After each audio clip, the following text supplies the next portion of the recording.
ముక్కలు వేసేసుకోవాలి. బాగా కలుపుకుంటూ ఫ్రై చేసుకోవాలి.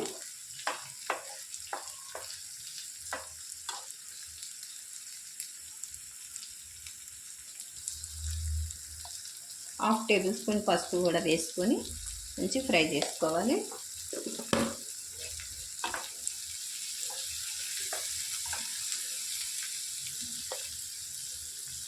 మూత పెట్టి ఒక 2 సెకండ్ల వరకు మగ్గించుకోవాలి.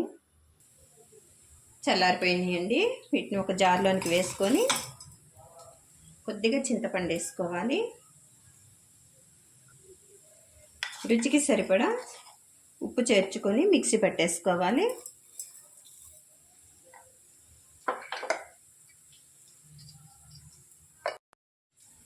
ఈ విధంగా పట్టేసుకోవాలి. ఇందులోనికి కారం వేసుకొని